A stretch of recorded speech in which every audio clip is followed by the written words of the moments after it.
नमस्कार, मेरा नाम है सोनू निगम और स्वागत है आपका हमारे इस यूट्यूब चैनल पर। ये वीडियो पॉलिटिकल साइंस की होगी। आपने थंबनेल में देख लिया होगा कि इस वीडियो में हम शार्क के ऊपर चर्चा करने वाले हैं। शार्क हमारे सिलेबस का एक इम्पॉर्टेंट हिस्सा रहेगा क्योंकि हम साउथ एशियन स्टडी करते हैं, साउथ एशियन कंट्रीज़ के बारे में अपनी सिलेबस में पढ़ते हैं। तो साउथ एशियन कंट्री का एक ग्रुप है, एक एसोसिएशन है जिसे हम शार्क के नाम से जानते हैं। साउथ एशियन कंट्री कौन होती है, मैंने आपको पहले भी बहुत सारी वीडियोस में बता दिया है। जो हमारा ये चैप्टर है, इसकी जो पहली वीडियो है पार्ट 1, उसी में मैंने आपको अच्छी तरह से डिस्कस करके बताया है कि साउथ एशियन हम किसे कहते हैं। दरअसल यहाँ भी मैं आपको बता देता हूँ कि एशिया का जो साउथ पार्ट है हम उसे साउथ एशिया कहते हैं, जाहिर सी बात है। अब साउथ एशिया में कौन कौन से देश आते हैं, तो इंडिया तो आएगा ही क्योंकि इंडिया साउथ एशिया का सबसे मेजर कंट्री है, सबसे बड़ा कंट्री है साउथ एशिया का। तो इंडिया और इंडिया के जो पड़ोसी देश हैं, अगर आप इनको मिला दें तो ये साउथ एशियन कंट्री कहलाते हैं। ठीक, क्यों? क्योंकि ये सारी कंट्री जो है साउथ एशिया के अंदर आती है। जैसे इंडिया है, इंडिया का पड़ोसी कौन हुआ? पाकिस्तान है। इंडिया का पड़ोसी नेपाल, भूटान, बांग्लादेश, श्रीलंका, ये सब जो है साउथ एशिया में आते हैं। मालदीव्स है, वो भी साउथ एशिया का एक पार्ट है। तो हम इसके बारे में भी पढ़ते हैं। खैर, सार्क की जो फुल फॉर्म हुई वो क्या होती है? South Asian association for regional corporation, यानी साउथ एशियन कंट्री का एक एसोसिएशन है। ये साउथ एशियन कंट्री ने एक संगठन बनाया है, दक्षिण एशियाई देशों ने एक संगठन बनाया है। क्यों बनाया है? रीजनल कॉर्पोरेशन के लिए, यानी कि क्षेत्रीय सहयोग के लिए, कि हम मिलकर जो है आपस में ट्रेड करेंगे, मिलकर जो है एक दूसरे की इकोनॉमी को बढ़ाने में मदद करेंगे, मिलकर जो है हम एक दूसरे के साथ जो हमारी प्रॉब्लम है उस प्रॉब्लम को हम सॉल्व करने की कोशिश करेंगे। इस तरह की जो प्रॉब्लम्स है उन्हें ख़त्म करने के लिए, उन्हें सुलझाने के लिए शार्क की स्थापना हुई थी। तो शार्क का ये पूरा सिनेरियो था। खैर, कब इसकी स्थापना हुई? इट वॉज एस्टेब्लिश्ड ऑन 8 दिसंबर 1985 इन ढाका। ढाका क्या है? बांग्लादेश की राजधानी है। तो इसकी स्थापना कभी? It was established on 8 December 1985। Shark की स्थापना, आप हिंदी में लिखेंगे, शार्क की स्थापना 8 दिसंबर 1985 में होती है। कहाँ? बांग्लादेश की राजधानी ढाका में। ढाका जो है वो बांग्लादेश की राजधानी है। तो अच्छा, स्थापना हुई ढाका में कब? 1985 में। हेडक्वार्टर कहाँ है ये शार्क का? हेडक्वार्टर है शार्क का, मुख्यालय है शार्क का कहाँ? काठमांडू में। काठमांडू क्या है? नेपाल की राजधानी है, नेपाल की कैपिटल है। तो इसका हेडक्वार्टर जो है वो काठमांडू में है। इसके मेंबर स्टेट कौन कौन से हैं? शार्क के अंदर कितने मेंबर हैं? तो शार्क के अंदर फिलहाल जो हैं 8 मेंबर हैं, जिसमें से एक को बैन किया गया। अभी मैं आपको उसके बारे में समझाऊंगा। देखिए, जब इस शार्क की स्थापना हुई थी तब इसमें अफगानिस्तान नहीं था। तब केवल कौन हुआ करता था? इंडिया, पाकिस्तान, नेपाल, भूटान, बांग्लादेश, श्रीलंका और मालदीव। तो ये हुआ करते थे उस समय। तो पहले इसमें 7 मेंबर हुआ करते थे। ठीक, बाद में 2007 के अंदर क्या किया गया? अफगानिस्तान को भी शार्क का इन्विटेशन दिया गया और जो है पहले वो ऑब्जर्विंग कंट्री था, उसके बाद जो है 2007 में अफगानिस्तान को भी जो है शार्क का मेंबर बना दिया गया। यानी कि अब शार्क के अंदर टोटल कितने मेंबर हैं? 8 मेंबर हैं। अफगानिस्तान को अगर आप मिला देते हैं तो कितने मेंबर हो जाते हैं? 8 मेंबर हो जाते हैं। लेकिन जैसे ही अफगानिस्तान में अभी जो आपको पता है रिसेंटली जो है तालिबान का रिजीम आया, जो तालिबान वहाँ पे हावी हुआ, वहाँ पे सरकार पलट गई और तालिबान का शासन पूरी तरह से काबिज हो गया। तो शार्क मेंबर्स ने अफगानिस्तान को फिलहाल शार्क के एसोसिएशन में बैन कर दिया है। अब आपको पता है कि आतंकवादियों के साथ क्या मीटिंग करना है ना। खैर, तो ये कुछ आपको जानकारी होनी चाहिए। स्थापना कब हुई? 1985 में। इसका हेडक्वार्टर काठमांडू में है। इसके मेंबर स्टेट कौन कौन से हैं? कौन कौन शार्क का मेंबर है? अफगानिस्तान, पाकिस्तान, नेपाल, भूटान, बांग्लादेश, श्रीलंका, मालदीव और इंडिया, यानी इंडिया के सारे पड़ोसी देश इसमें आ जाते हैं। चाइना साउथ एशिया का पार्ट नहीं है, शार्क का पार्ट नहीं है चाइना। ठीक है, ऑब्जेक्टिव क्या थे शार्क के, यानी कि आप इसे कैसे पढ़ेंगे? उद्देश्य। शार्क की स्थापना के उद्देश्य क्या थे? शार्क की स्थापना के उद्देश्य मैंने यहाँ पे कुछ पॉइंट्स लिखे हैं, यही पॉइंट्स आपको जो है अपनी नोटबुक में नोट करना है। सबसे पहला इसका जो ऑब्जेक्टिव रहा था वो ये था कि साउथ एशियन पीपल जो है, मतलब साउथ एशियन का मतलब वही, मैंने जो कंट्री का नाम लिया, मैंने जिन देशों का नाम लिया वो सब साउथ एशिया में आते हैं। साउथ एशियन पीपल जो हैं, जो साउथ एशिया के लोग हैं, उनके वेलफेयर को प्रमोट करना। देखिए, वेलफेयर प्रमोट कैसे हो सकता है? जब आप एजुकेशन में कुछ जो है कंट्रीब्यूट करें, हेल्थ में कुछ कंट्रीब्यूट करें, आप जो है पीस को मेंटेन करें। देखिए, अगर आप आपस में लड़ते रहेंगे, युद्ध होता रहेगा, तो जाहिर सी बात है जो लोग हैं उनके कल्याण में, उनके वेलफेयर में बहुत सारी रुकावटें आएंगी। तो पीस को मेंटेन करना, एजुकेशन को बढ़ावा देना, हेल्थ को बढ़ावा देना, ये सब जो है वेलफेयर प्रमोट करने में आता है। तो पहला इसका ऑब्जेक्टिव था promote welfare of the people of south Asia या साउथ एशियन कंट्री, पहला। दूसरा इसका ऑब्जेक्टिव था promote mutual trust and understanding, एक दूसरे के ऊपर भरोसे को बढ़ावा देना। इंडिया पाकिस्तान के ऊपर भरोसा करे, पाकिस्तान इंडिया के ऊपर भरोसा करे, लेकिन हालांकि ऐसा नहीं होता, आपको पता है। आज साउथ एशिया की स्थिति यह है कि कोई भी एक दूसरे के ऊपर विश्वास नहीं करना चाहता है, ये इसकी प्रॉब्लम है। खैर, लेकिन इसकी स्थापना इसलिए हुई थी कि हम एक दूसरे के ऊपर विश्वास करें, एक दूसरे को समझें और जो है आपस में एक दोस्ती स्थापित करने की कोशिश करें, मित्रता स्थापित करने की कोशिश करें। तीसरा इसका एक ऑब्जेक्टिव रहा एक्सेलरेट इकोनॉमिक ग्रोथ। ये बहुत आसान है। देखिए, जब भी कोई एक ग्रुप तैयार करता है, जब भी कोई एसोसिएशन होता है, जैसे यूरोपियन यूनियन के बारे में आपने पढ़ा है, आपने आसियान के बारे में पढ़ा है, तो कोई भी जो एक यूनियन बनता है, एसोसिएशन बनता है, ग्रुप बनता है देशों के बीच में, तो उसका जो सबसे बड़ा मोटिव होता है वो ये होता है कि हम एक दूसरे के साथ मिलके क्या करें, अपनी इकोनॉमी को बढ़ाने पर जोर दें, इकोनॉमिक ग्रोथ करने की कोशिश करें, आर्थिक समृद्धि करने की कोशिश करें। एक्सेलरेट इकोनॉमिक ग्रोथ का मतलब यह है आर्थिक समृद्धि को, आर्थिक विकास को बढ़ावा देना, एक्सेलरेट करना। कैसे होता है ये ट्रेड को बढ़ावा देके होता है, प्रमोट ट्रेड।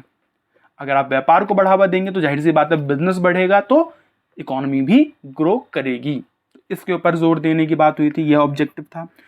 चौथा एक ऑब्जेक्टिव ये भी रहा कि collaborate with regional and international organization with similar objective. देखिए, कुछ रीजनल ऑर्गेनाइजेशन होते हैं और कुछ इंटरनेशनल ऑर्गेनाइजेशन होते हैं। जैसे यूरोपियन यूनियन क्या है, एक रीजनल ऑर्गेनाइजेशन है यूरोप के देशों का।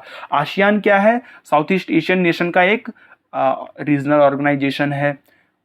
WTO क्या है, इंटरनेशनल ऑर्गेनाइजेशन है। तो इन ऑर्गेनाइजेशन के साथ जब हम जुड़ेंगे, जब कोलैबोरेट करेंगे, जब इनमें शामिल होंगे, जब इनके साथ बातचीत करेंगे, तो हमारा एक सिमिलर ऑब्जेक्टिव होना चाहिए। यानी शार्क के देशों का ये मानना था कि अगर हम एक मोटिव के साथ, एक ऑब्जेक्टिव के साथ इन ऑर्गेनाइजेशन के पास जाएंगे और अपनी एक ही इच्छा रखेंगे, एक ही ऑब्जेक्टिव सामने रखेंगे, तो हमारी बात में एक वजन होगा, हमारे जो बार्गेनिंग पावर है, जो मोलभाव करने की शक्ति है, उसमें एक वजन होगा और हमारी बात सुनी जाएगी। क्यों? क्योंकि भाई जब 8 देश किसी एक चीज को लेकर बैठ जाएंगे, किसी एक बात पे सहमति जता देंगे, तो जाहिर सी बात है बाकी कंट्री को भी उनकी बात सुननी पड़ेगी, इग्नोर नहीं कर सकता कोई। तो ये इसका एक बड़ा मोटिव था कि भाई हम ऐसा करने की कोशिश करेंगे। छठा देखिए, commitment to non interference in internal affair.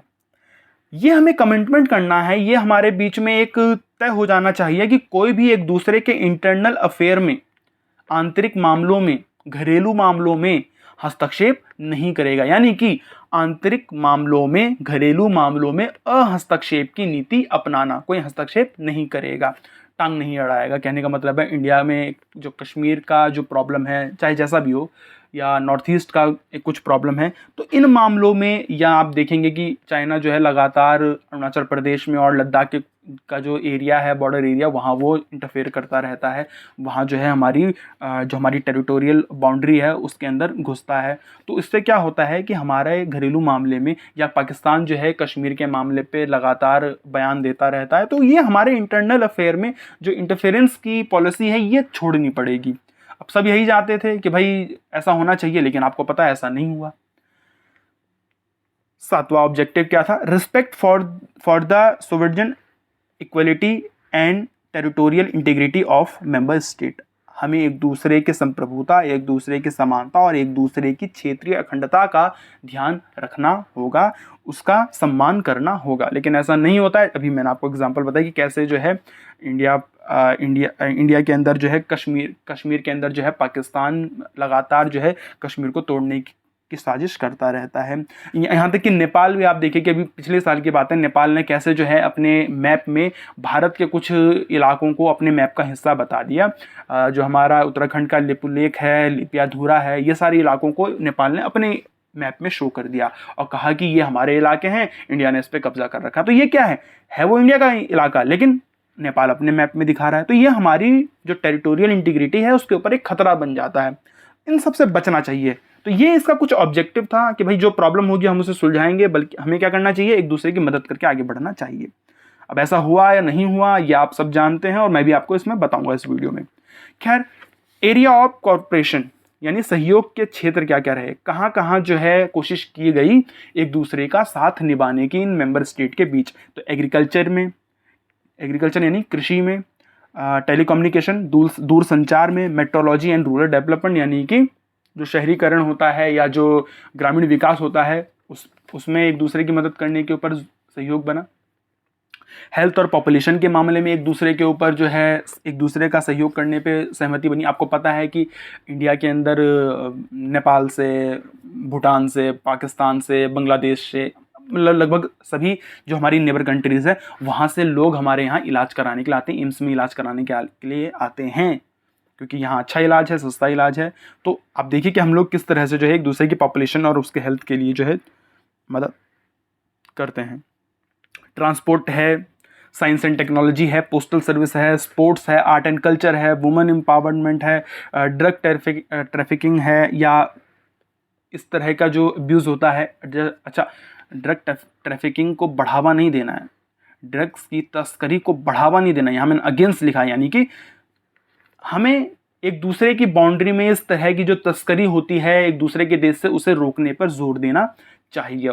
Information अगर आपके पास है तो आप हमें इन्फॉर्मेशन दीजिए, आपके देश के लिए कोई इन्फॉर्मेशन हमारे पास है तो हम आपको देंगे। टूरिज्म को बढ़ावा देना और टेररिज्म को ख़त्म करना। टूरिज्म मतलब पर्यटन को बढ़ावा देना। आपको पता है नेपाल में कितना स्कोप है, श्रीलंका में कितना स्कोप है टूरिज्म का, है ना, इंडिया में कितना स्कोप है टूरिज्म का। तो इस तरह के टूरिज्म को हमें बढ़ावा देना और जो टेररिज्म है, जो आतंकवाद है, मिलकर उसका सामना करना है, उसे ख़त्म करना है, उसे जो है ख़त्म करने के ऊपर जोर देना चाहिए। पर आपको पता है कि कितनी प्रॉब्लम है इस चीज़ों में भी। कुछ देश ऐसे हैं हमारे ही शार्क मेंबर्स के जो टेररिज्म को बढ़ावा देने के ऊपर जो है काम कर रहे हैं। चलिए आगे देखते हैं। देखिए, ये तो कुछ बेसिक जानकारी हो गई। अब हमें अपने हिसाब से, अपने सिलेबस के हिसाब से भी थोड़ा सा शार्क को पढ़ना चाहिए। देखिए क्या लिखा है मैंने, in the era of globalization several agreements have been signed in SAARC summit on climate change, disaster management and elimination of terrorism and to promote trade and development in the region. क्या कहा है इसमें, मैं पहले हिंदी में इसको लिखवा लेता हूँ, आप लोग हिंदी में लिखिए इसे। हालांकि मैंने आपको पहले बता दिया है कि आपको जो है डिस्क्रिप्शन के अंदर हिंदी के नोट्स भी मिल जाएंगे। देखिए, आप सबको पता है कि एक पूरा ग्लोबलाइजेशन का दौर है। 90s के बाद का जो दौर है उसे हम ग्लोबलाइजेशन का दौर कहते हैं। 90s के बाद ही आप देखेंगे कि शार्क के देशों ने बहुत सारे एग्रीमेंट पे साइन किया है। किस किस एग्रीमेंट पे साइन किया है? क्लाइमेट चेंज को लेकर, कैसे जो है हम जलवायु परिवर्तन को जो है रोक सकते हैं, उसे बर्बाद होने से हम रोक सकते हैं। डिज़ास्टर मैनेजमेंट पे कैसे हम एक दूसरे का साथ दे सकते हैं और कैसे जो है डिज़ास्टर मैनेजमेंट को क्या ध्यान रख के हम जो प्राकृतिक जो नेचुरल डिज़ास्टर है उसको कंट्रोल तो नहीं, उसको जो है मैनेज कर सकते हैं, उसे किस तरह से कम कर सकते हैं। आपको पता है कि जो हमारा पूरा साउथ एशिया है वहाँ लगातार जो है भूकंप और सुनामी जैसे खतरे और बाढ़ जैसे खतरे लगातार आते रहते हैं। इसके ऊपर भी हम लोगों ने काफ़ी एग्रीमेंट को साइन किया है। और यहाँ तक कि आपको तो पता ही होगा कि श्रीलंका में जब सुनामी आई तो भारत ने श्रीलंका की कितनी मदद की। एलिमिनेशन ऑफ टेररिज्म, यानी कि टेररिज्म को, आतंकवाद को ख़त्म करने पर एक दूसरे को सहयोग देने के लिए भी हम लोगों ने एग्रीमेंट किया है। और ट्रेड एंड डेवलपमेंट को प्रमोट करने के लिए भी जो है एक हमारे पूरे रीजन में ट्रेड और डेवलपमेंट कैसे प्रमोट हो सकता है, कैसे एक दूसरे के साथ हम व्यापार को बढ़ा सकते हैं, इसके ऊपर भी एग्रीमेंट हुए हैं। तो ये 4 चीज़ें हैं जो 90s के बाद हम लोगों ने इस पर काफ़ी ज़्यादा जोर दिया। अच्छा, ट्रेड एंड डेवलपमेंट के ऊपर हम ज़्यादा इंपॉर्टेंट देंगे, बाकी चीज़ भी है इंपॉर्टेंट, लेकिन ट्रेड एंड डेवलपमेंट को बढ़ावा देने के लिए हम लोगों ने जो है शार्क देशों ने अपना जो है एक एग्रीमेंट किया ट्रेड को बढ़ाने के लिए, डेवलपमेंट बढ़ाने के लिए, इकोनॉमिक ग्रोथ बढ़ाने के लिए, बिजनेस बढ़ाने के लिए एक दूसरे के बीच, क्योंकि 8 कंट्री हैं, पहले 7 थी फिर 8 हो गई, तो इन सब कंट्री ने एक दूसरे के साथ अपने ट्रेड को बढ़ावा देने के लिए, अपने व्यापार को बढ़ावा, इंपोर्ट एक्सपोर्ट को बढ़ावा देने के लिए एक एग्रीमेंट किया, जिसे हम किस नाम से जानते हैं? साफ्टा नाम से जानते हैं। South Asian free trade agreement, इस तरह से हम इसे कहते हैं, south Asia free trade agreement या एसोसिएशन, कुछ भी कह सकते, हाँ एग्रीमेंट ही आप कहेंगे इसे, ये बहुत इंपॉर्टेंट है साफ्टा।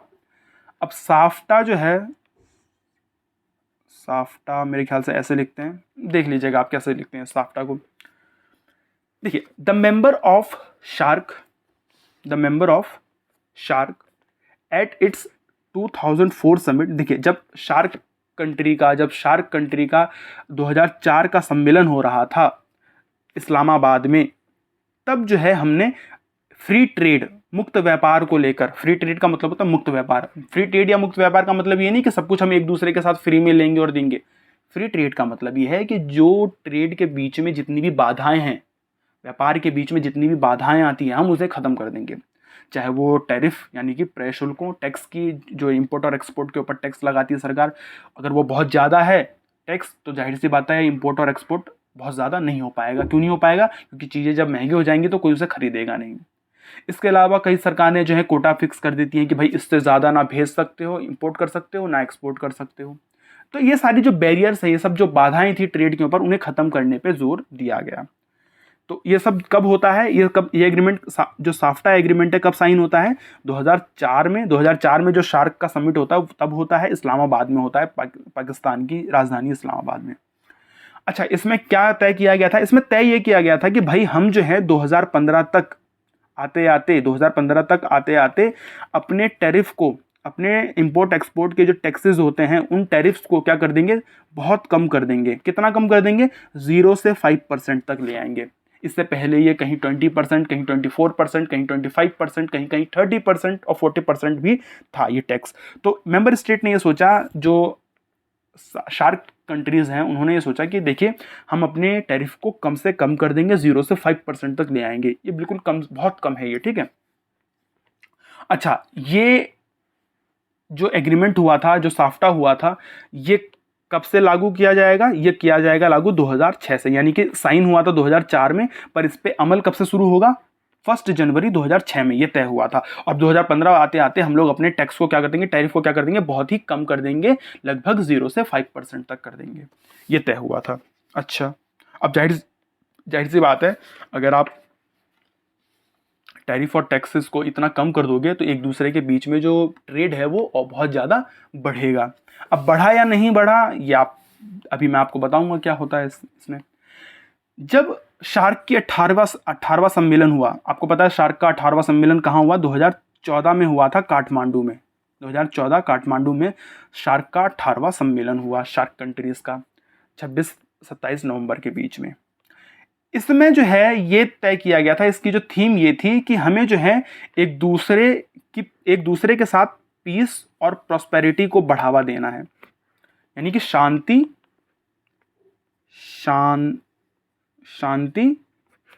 और समृद्धि को बढ़ावा देना। ये इसकी थीम थी कि हम एक दूसरे के साथ देके पीस को बढ़ाएंगे, शांति को बढ़ाएंगे, संघर्ष नहीं करेंगे, विवाद नहीं करेंगे और एक दूसरे की समृद्धि में भी सहयोग करेंगे। ये कब तय हुआ है? ये 2014 की मीटिंग में ये चला। अच्छा, 2014 की ही बात क्यों हुई? क्या 2014 के बाद ऐसे कोई मीटिंग नहीं हुई? दरअसल हर 2 साल में जो है ये मीटिंग होती है, ठीक है। 2014 में लास्ट मीटिंग हुई है शार्क की। आज 2022 चल रहा है, लेकिन शार्क की जो आखिरी मीटिंग हुई है वो कब हुई है? 2014 में। यानी 8 साल लगभग हो चुके हैं, शार्क की कोई मीटिंग नहीं हुई है। आप सोचिए, एक ऐसा एसोसिएशन जिसमें भारत समेत उसके सारे पड़ोसी देश हैं, चाहें तो एक साथ आके कितना कुछ कर सकते हैं, लेकिन उनकी मीटिंग ही नहीं हुई है 2014 से। 8 साल से कोई मीटिंग नहीं की है। इसका मतलब शार्क के ऊपर एक धूल सी जम चुकी है, शार्क पुराना पड़ चुका है शायद। देखते हैं क्यों ऐसा हुआ। मैंने टॉपिक डाला है प्रॉब्लम फेसिंग बाय शार्क। दरअसल शार्क जो है ना, एक शब्द में मैं कहूँ तो दरअसल शार्क जो है वो क्या हो गया है, फेल हो गया है। शार्क जिन उद्देश्यों के लिए, जिन ऑब्जेक्टिव्स के लिए बनाया गया था वो नहीं हो पाया। इसीलिए शायद इंडिया और बाकी कंट्रीज भी इसके ऊपर ज़्यादा ध्यान नहीं दे रही है, वो कुछ और जगह ध्यान दे रही है, मैं बताऊंगा कहाँ ध्यान दे रही है। अब शार्क फेल क्यों होता है? तो देखिए, South Asia is the most unorganized region. Mutual trade between the SAARC countries only 5% on their total trade. इस पॉइंट को बड़ा ध्यान से समझिए। साउथ एशिया पूरी दुनिया का सबसे ज्यादा अनऑर्गेनाइज्ड रीजन है, यहाँ सबसे ज्यादा श्रमिक हैं। भाई इंडिया में, बांग्लादेश में, नेपाल में, पाकिस्तान में इतने ज्यादा लेबर्स हैं, इनके पास काम नहीं है। और ये लोग कहाँ चले जाते हैं? अरब कंट्रीज में चले जाते हैं, वहाँ की ऑयल रिफाइनरीज में काम करने के लिए, वहाँ कंस्ट्रक्शन में काम करने के लिए, वहाँ पेट्रोल पंप में काम करने के लिए, बहुत सारी चीज़ें। इतना लेबर है हमारे पास, लेकिन हम उनके लिए रोजगार नहीं है। अब चाहे तो हम अपनी इस मैन पावर जो हमारे पास है इसका यूज कर सकते हैं, लेकिन नहीं होता है।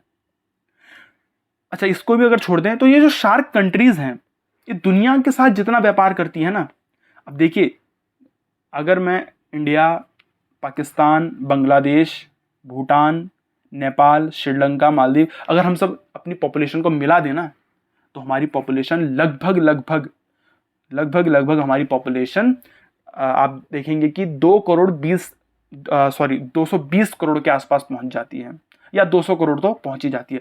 200 करोड़ की जनता यहाँ रहती है, 200 करोड़ जनता लगभग यहाँ रह रही है। उसके बावजूद जो हमारा आपस में ट्रेड है वो कितना है? टोटल ट्रेड का बस 5%। यानी इंडिया, पाकिस्तान, बांग्लादेश, नेपाल, भूटान, श्रीलंका, ये सारे देश अपना जितना भी ट्रेड करते हैं ना बाकी दुनिया के साथ, वर्ल्ड के साथ जितना ट्रेड करते हैं, उस पूरे ट्रेड का केवल 5% आपस में ही करते हैं, केवल 5%। जबकि होना कितना चाहिए था? जबकि अगर आप देखेंगे कि पूरी दुनिया की पॉपुलेशन का लगभग 25% हमारे पास है। 25% पॉपुलेशन है इन देशों में जिनके हम नाम ले रहे हैं, जिनकी हम बात कर रहे हैं, और ट्रेड कितना होता है? केवल 5%। ये कमी है कि ट्रेड ही नहीं कर रहे हैं, और जहां ट्रेड नहीं होगा वहां आप देखेंगे कि कोई भी ऐसा ऑर्गेनाइजेशन आगे नहीं बढ़ पाएगा। अब क्यों नहीं बढ़ पा रहा आगे? Due to mutual differences and conflict amongst the member countries, SAARC and SAFTA will not very successful. SAARC, आपको पता है, मैंने बताया, साफ्टा जो है शार्क का ही एक फ्री ट्रेड एसोसिएशन का एग्रीमेंट है, साफ्टा। दोनों ही बहुत ज़्यादा सक्सेसफुल नहीं हो पाए। क्यों नहीं हो पाए? क्योंकि मेंबर कंट्रीज जो हैं, जो सदस्य देश हैं, जो सार्क और साफ्टा के जो सदस्य देश हैं, उनके बीच में कॉन्फ्लिक्ट है, उनके बीच में संघर्ष है, और उनके बीच में बहुत ज़्यादा जो है मतभेद है। भाई इंडिया का पाकिस्तान से झगड़ा है, इंडिया का नेपाल से कुछ मामलों में झगड़ा है, इंडिया का बांग्लादेश से कुछ मामलों में झगड़ा है, बांग्लादेश का कुछ मामलों में जो है भूटान से झगड़ा है, बांग्लादेश का नेपाल से कुछ मामलों में झगड़ा है, नेपाल और भूटान का आपस में कुछ मामलों में झगड़ा है, श्रीलंका और इंडिया का कुछ मामलों में झगड़ा है। मेरे कहने का मतलब है सभी का एक दूसरे के साथ कोई ना कोई प्रॉब्लम है। और इंडिया और पाकिस्तान जो इस पूरे ग्रुप के सबसे ताकतवर कंट्री आप कह सकते हो, आर्म्स के मामले में भी और पॉपुलेशन के मामले में और एरिया के मामले में, जो दो मेजर कंट्री है इंडिया और पाकिस्तान, उनके बीच में तो कुछ ठीक है ही नहीं। वो तो आपस में कुछ बातचीत नहीं करते हैं, स्पोर्ट्स नहीं खेलते हैं, क्रिकेट नहीं खेलते हैं, इतनी जो है आपस में मतभेद हैं। तो ऐसे में कोई भी एसोसिएशन या कोई भी एग्रीमेंट या कोई भी जो है संगठन सही से सफल नहीं हो पाएगा जब आपके खुद के बीच में इतना डिफरेंस हो। देखिए, अकॉर्डिंग टू द एक्सपर्ट, जो विशेषज्ञ हैं वो उनको क्या मानते हैं? According to the expert, Indo Pak conflict is a major reason for the failure of this group. भाई शार्क और साफ्टा के फेल होने का जो सबसे बड़ा रीजन है वो ये है इंडिया और पाकिस्तान के बीच में जो प्रॉब्लम है, जो कॉन्फ्लिक्ट है। लगातार आपस में जो है प्रॉक्सी वॉर्स होती रहती है, लगातार आपस में एक दूसरे के ऊपर इल्ज़ाम लगाए जाते हैं, लगातार पाकिस्तान की तरफ से इंडिया में टेररिज्म आता है, और इंडियन गवर्नमेंट ये कहती है कि भाई गोली और बोली, गोली मतलब टेररिज्म और बोली यानी कि मीटिंग्स, भाई हम मीटिंग्स करते रहें, शार्क की मीटिंग करते रहें, आपके साथ व्यापार बढ़ाने पे मीटिंग करते रहें, और और साथ ही साथ जो है पाकिस्तान हमारे ऊपर गोली भी चलाता रहे, टेररिज्म भी करता रहे। ये गोली और बोली दोनों एक साथ नहीं चलेगी। इसीलिए इंडिया ने कह दिया है कि जब तक आप टेररिज्म के ऊपर कंट्रोल नहीं करोगे तब तक हम आपके साथ कोई बात नहीं करने वाले, पाकिस्तान के साथ कोई बात नहीं करने वाले। और ये जो प्रॉब्लम है इंडिया पाकिस्तान के बीच में, ये मेजर रीज़न है इस ग्रुप के फेलियर होने का। क्यों मैं ऐसा कह रहा हूँ? देखिए हुआ क्या कि देखिए 18वां सम्मेलन कब हुआ था? लास्ट सम्मेलन में जैसे कह रहा हूँ, 18वां सम्मेलन हुआ था 2014 में। कहाँ? काठमांडू, नेपाल की राजधानी काठमांडू में। और जैसा मैंने आपको बताया हर 2 साल बाद होता है इसका सम्मेलन, तो 14 के बाद 16 में होना चाहिए था। तो 16 में होने वाला था, 16 में होना तय था। 16 का जो 19वां सम्मेलन था, क्योंकि 18वां 2014 में हुआ तो अगला होगा 19वां सम्मेलन 2016 में होने वाला था इस्लामाबाद में, पाकिस्तान की राजधानी में, शार्क का सम्मेलन। लेकिन वो नहीं हुआ। क्यों नहीं हुआ? क्योंकि इंडिया ने क्या कर दिया, उस सम्मेलन का, उस समिट का बायकॉट कर दिया, विरोध कर दिया उस कॉन्फ्रेंस का। क्यों कर दिया भाई विरोध? जैसा मैंने आपको बताया, इंडिया ने कह दिया है कि गोली और बोली एक साथ नहीं होगी। हुआ यह कि पाकिस्तान के ऊपर देखिए पाकिस्तान के कुछ आतंकवादियों ने, आपको पता है कि 2016 में जो उरी में जो हमारे ऊपर हमला हुआ था, आपने फिल्म भी इसके बारे में सुना होगा, देखा होगा।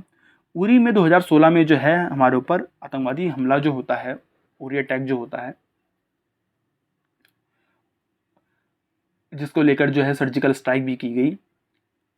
इंडिया का मानना था कि वो सारे आतंकवादी जो हैं वो पाकिस्तानी थे, जिसके बारे में कुछ सबूत भी प्राप्त हुए। तो इंडिया का मानना ये था कि भाई पाकिस्तान लगातार जो है, हम अब उसके साथ बातचीत करते हैं और वो लगातार हमारे साथ जो है टेररिज्म भेजता रहता है हमारी तरफ, तो हम जो हैं पाकिस्तान मीटिंग करने नहीं जाएंगे, हम बायकॉट करते हैं। जब तक टेररिज्म नहीं रुकेगा तब तक हम पाकिस्तान के साथ कोई बातचीत नहीं करेंगे। अब इंडिया के इस स्टेप से जो है बांग्लादेश, भूटान, श्रीलंका और मालदीव ने भी इस कॉन्फ्रेंस में जाने से मना कर दिया। Later Bangladesh, Bhutan, Sri Lanka, Maldives also boycott the conference. तो इंडिया नहीं जा रहा है तो जाहिर सी बात है बाकी कंट्री क्या करने जाएगी, क्योंकि इंडिया ही सबसे इसमें पावरफुल एक रोल था इस पूरे ग्रुप में। तो इंडिया नहीं गया तो बाकी कंट्री ने भी मना कर दिया। और जब कोई जाएगा ही नहीं तो पाकिस्तान अकेला क्या करेगा इसमें समिट में? अफगानिस्तान अकेला क्या करेगा इस समिट में, या पाकिस्तान क्या करेगा? तो ये मीटिंग हुई ही नहीं 2016 वाली। और 2016 के बाद 18 में भी नहीं हुई, 20 में भी नहीं हुई, और फिर अभी 22 चल रहा है, अब 22 में भी नहीं हुई। अब देखते हैं आगे होगा या नहीं होगा। अच्छा, मैंने आपसे कहा कि देखिए शार्क तो फेल हो रहा है, शार्क की तो मीटिंग ही नहीं हो रही, तो फिर मान लीजिए कि शार्क फेल हो चुका है। अब इंडिया और बाकी कंट्रीज कहाँ जा रही हैं एक दूसरे के साथ बातचीत करने के लिए, क्योंकि शार्क तो बंद हो गया। तो इंडिया का यह मानना है, अब इंडिया जो है शार्क की जगह किसको तवज्जो दे रहा है? बिम्स्टेक को। हाँ, बहुत इंपॉर्टेंट है, आप ये भी इसमें लिखिए, टुवर्ड्स बिम्स्टेक। जब शार्क वाला चैप्टर आप पढ़ते हैं, जब शार्क वाला टॉपिक पढ़ते हैं, तो उसमें ये टॉपिक भी जरूर पढ़िए, बिम्स्टेक के ऊपर, बहुत इंपॉर्टेंट है। अच्छा, बिम्स्टेक क्या है? जैसे कि बिम्स्टेक का मतलब दरअसल ये देशों के नाम थे, है ना। ये आप देखिए, Bangladesh, India, Myanmar, Sri Lanka, Thailand, ये जो है एक कंट्री पूरा रहा। बाद में इसके अंदर जो है नेपाल जुड़ता है, इसके अंदर जो है भूटान जुड़ता है, तो इस नाम सेम रहता है, बिम्स्टेक ही। देखिए मैं समझाता हूँ पहले। अच्छा ठीक है, रुकिए एक मिनट, जो ये मैंने आपको बताना भूल गया ना, बिम्स्टेक की स्थापना कब होती है? 1997 में, 9 जून 1997 में। अब मैं क्यों कह रहा हूँ कि सब ये जो इंडिया है वो ज़्यादातर बिम्स्टेक की तरफ, अब शार्क को वो भूल चुका है एक तरह से, अब वो बिम्स्टेक की तरफ जा रहा है। बिम्स्टेक कहीं और का संगठन नहीं है, साउथ एशिया के ही देशों का एक संगठन है, मगर इसके अंदर पाकिस्तान नहीं है। इसकी ये खासियत है कि बिम्स्टेक के अंदर पाकिस्तान नहीं है। तो जो शार्क के फेल होने की वजह क्या थी? इंडिया और पाकिस्तान की दुश्मनी, या इंडिया पाकिस्तान का मतभेद या झगड़ा। अब इंडिया जो है बिम्स्टेक के सहारे आगे बढ़ना चाहता है, क्योंकि इसमें पाकिस्तान नहीं है, तो जो बड़ी प्रॉब्लम है वो है ही नहीं इसके अंदर। तो बाकी कंट्री के साथ मिलके जो है वो अपने ट्रेड को और उनके ट्रेड को और अपने बीच में जो शांति व्यवस्था है उसको बढ़ाने की, इकोनॉमिक प्रॉस्पेरिटी को बढ़ाने की काम कर रहा है। तो यानी कि पाकिस्तान नहीं है, इसीलिए इंडिया इसके अंदर इंटरेस्ट दिखा रहा है। इसकी स्थापना 1997 में होती है। जब ये इसकी स्थापना होती है तब इसके अंदर कुल 5 देश थे, बांग्लादेश, इंडिया, म्यांमार, श्रीलंका और थाईलैंड। Economic corporation. इसका नाम क्या था? Bangladesh, India, Myanmar, Sri Lanka, Thailand economic corporation. ठीक, ये इसका नाम था पहले, लेकिन बाद में इसके साथ जो है भूटान भी जुड़ जाता है और इसके साथ नेपाल भी जुड़ जाता है। अब होना ये, अब क्या होगा भाई, नाम से बना रखा था तो या तो इसमें बी जोड़ो और फिर इसके अंदर एन भी जोड़ो, तब तो पूरा होता। लेकिन बाद में इसका नाम चेंज कर दिया गया। अच्छा, शॉर्ट फॉर्म बिम्स्टेक ही रही, लेकिन आप देखिए कितनी अच्छी तरह से जो है इसका फुल फॉर्म चेंज कर दिया गया। अब इसका फुल फॉर्म क्या है? Bay of Bengal. बी का मतलब है Bay of Bengal initiative for multi sectoral technical and economic corporation. Bay of Bengal ही क्यों? देखिए, बे ऑफ बंगाल इसलिए क्योंकि इसके अंदर जो कंट्रीज हैं, मैं आपको यहां बना के दिखाता हूं। इसके अंदर जो कंट्रीज हैं, जैसे ये आप देखिए, ये आप मान लीजिए ठीक है ना, मैं बहुत अच्छा ड्रॉ नहीं कर पाता हूं, पर अब मान लीजिए कि ये हमारा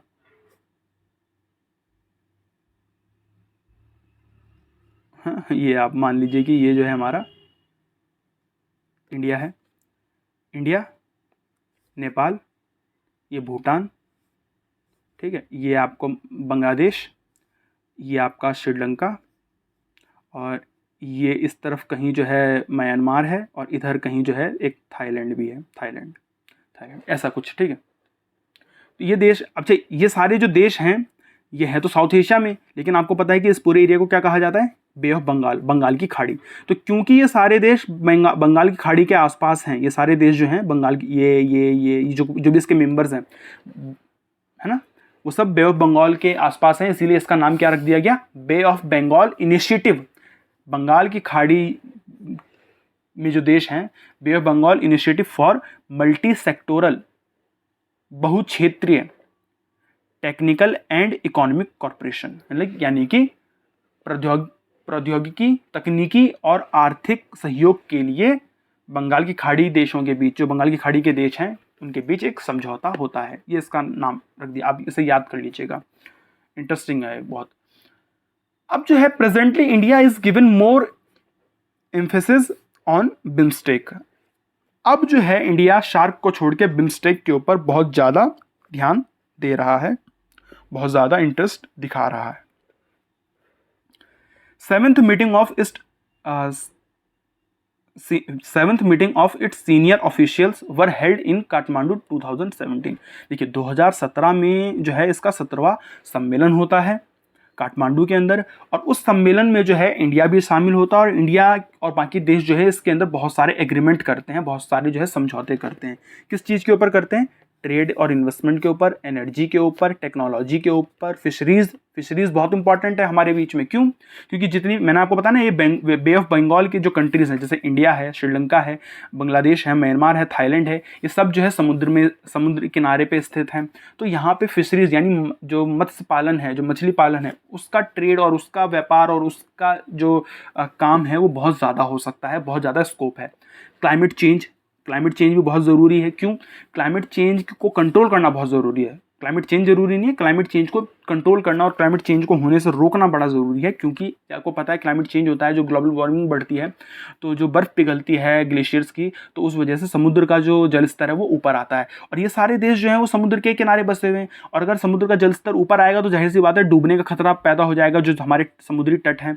और अगर ऐसा माना जाता है कि अगर समुद्र का जल स्तर 1 मीटर ऊपर आता है, मान लीजिए 1 मीटर अगर ऊपर आ गया, तो लगभग आधा बांग्लादेश डूब जाएगा।